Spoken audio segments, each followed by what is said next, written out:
Hey everyone, welcome back to AndyDemos, and you just heard the Dig Deep MK3, which is a sub-octave pedal, and you weren't hearing things, you actually heard a sub-octave going into a different channel, and so we can apply different effects and we can really separate those low frequencies. And the cool thing about the Dig Deep is that it only tracks the low notes, so you could play up high and just, keep things normal and, bend strings, and you're not gonna hear any kind of weird glitching. So it's a very smart octaver, so let's get into it.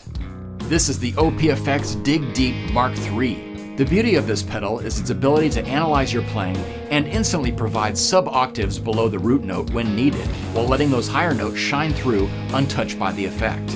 And all the controls have a secondary adjustment accessed via the shift button. The two sub-octave layers, 1 and 2 below, are independent and adjustable, letting you decide how much low end to blend into the mix. The low pass and high pass filters help you sculpt that sub-frequency so it never muddies the mix.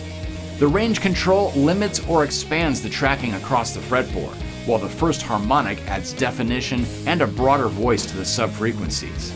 Plus, there's a selectable wave button to change the sub's voicing and character. For an even deeper range, hit the split button and send the guitar signal to its own amp while the sub goes to a DI or bass rig. Plus, you can load up the OPFX software editor via USB-C to get the most out of the Dig Deep, like assigning extra parameters to the control knobs and even selecting the tuning you're playing in for flawless tracking. OPFX pedals provide capabilities and flexibility that are rare among boutique effects. Check out their whole range at OPFXS.com. Let's start off by showing you how I got that sound on the intro, not using all the extra effects like the rotary or the overdrive, but really just how I split the signal using that split button.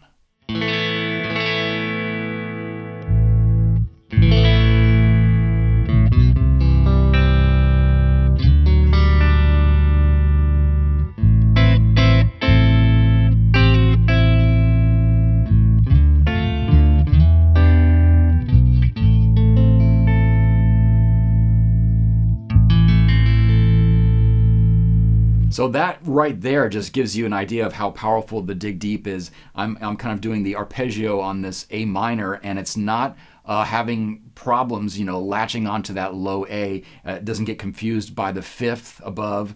As other octavers you've heard over the years, especially analog ones, it kind of doesn't know where to go. It wants to jump to another note. But here,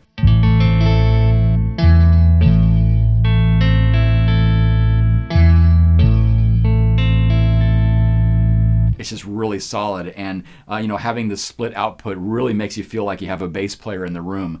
So again, let's go over these other parameters. The way I have it set is not a lot of 2 octaves below. It's really just 1 octave below to really simulate that virtual bassist. But let me just take out the dry signal so you can hear.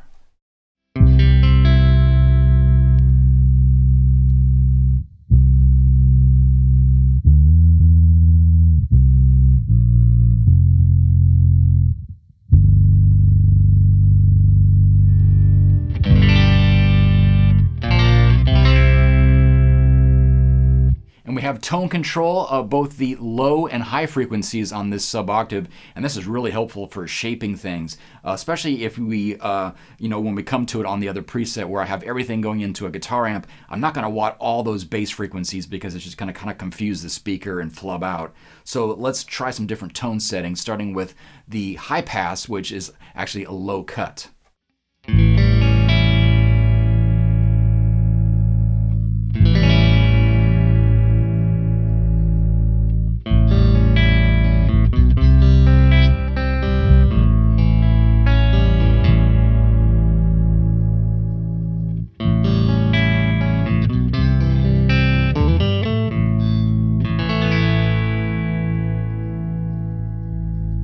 Let's just go back to the red LED, turning off that shift, and now we're just back in the primary parameters here, and that same knob is now going to adjust the low pass, basically a high cut.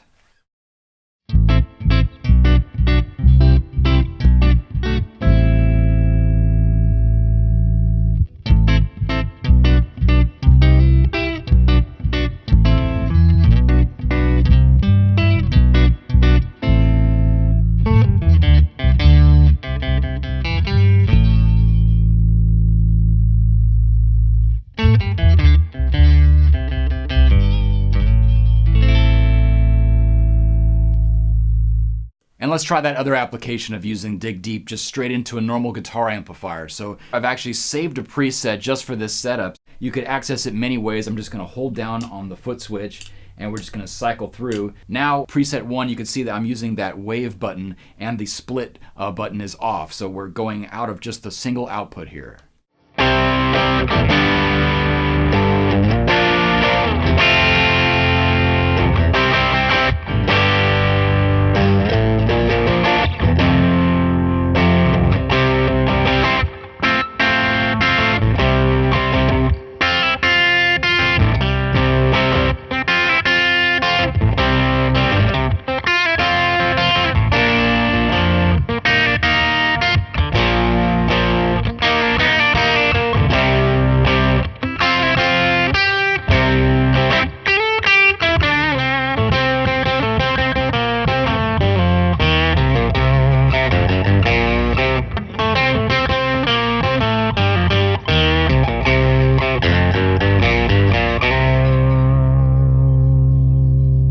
I'm just going to clean it up and roll back on the dry signal so you can hear exactly what's happening with that sub-octave signal.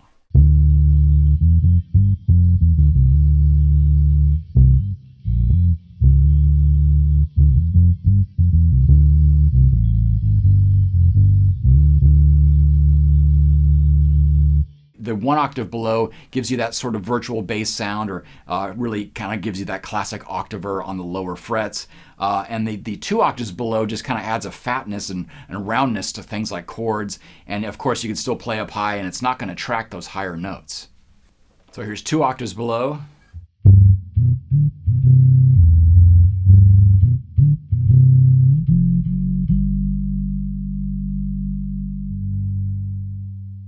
And 1 octave below.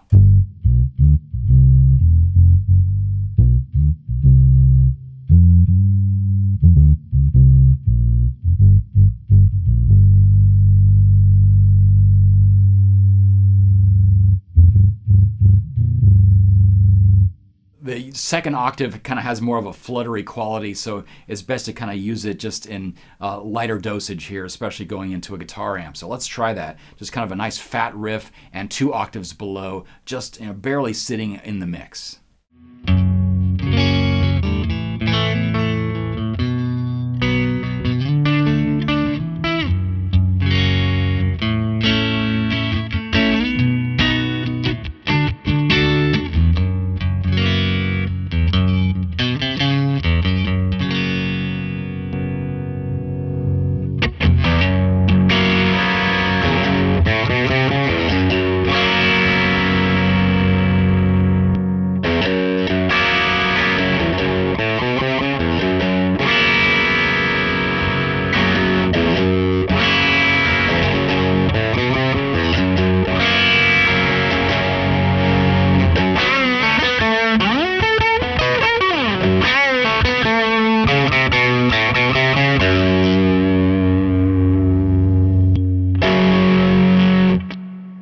So you kind of miss it when you turn it off after playing with that negative 2 octaves for a little bit. So it's just a great setting to have to fatten up everything. And of course, I went up high and you didn't hear any of the octave stuff, so it doesn't get in the way.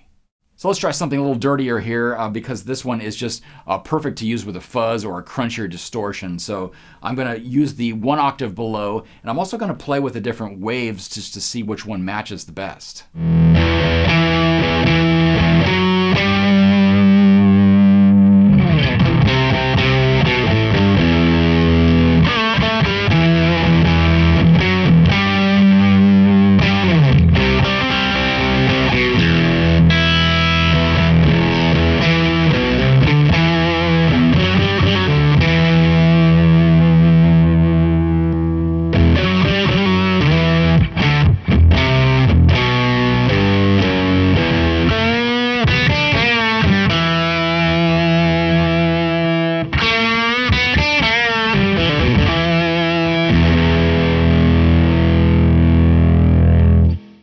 So personally, I think that blue waveform is a really great setting to have when you're playing something dirtier or you have a fuzz going after the dig deep. It just kind of has a bit more character. And we have one more parameter to tweak, and that's the first harmonic, basically how loud the fundamental note is. It really does kind of make the root note a bit louder.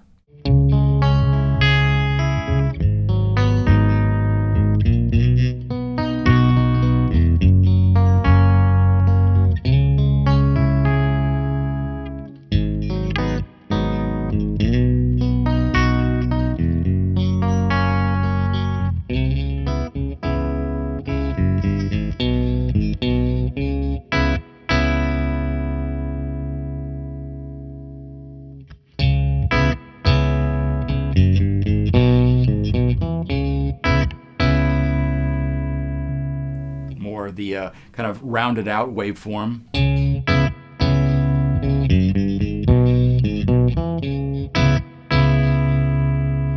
Yeah, that one just nicely sits with a cleaner sound. It's just kind of more solid. It doesn't have a little bit of that raspiness on the edge. So again, I think the blue mode is great for dirtier riffs.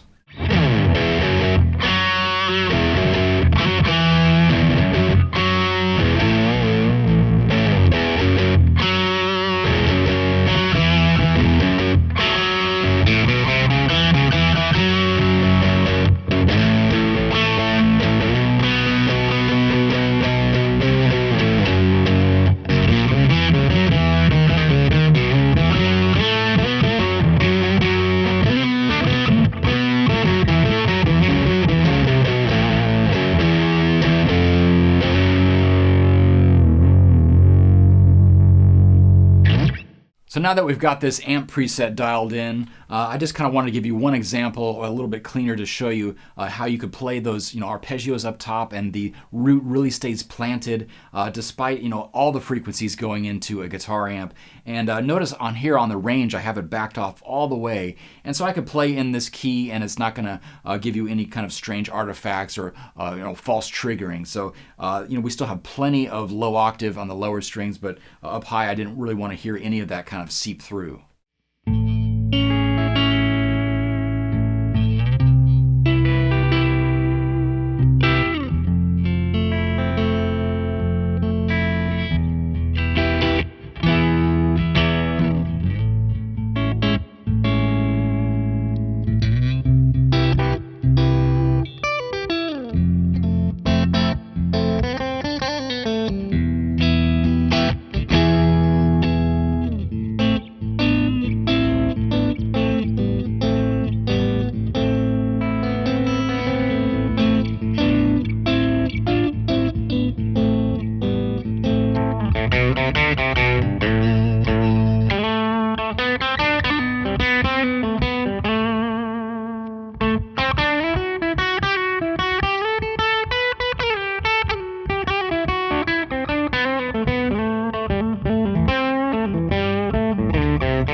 Well, there you have it, a very intelligent sub-octave pedal, something that you could just set and forget as well. It's the Dig Deep MK3 from OPFX, and you could find out more information by clicking the link below. Thanks for watching. It's been a lot of fun showing you this one, and I'll see you next time.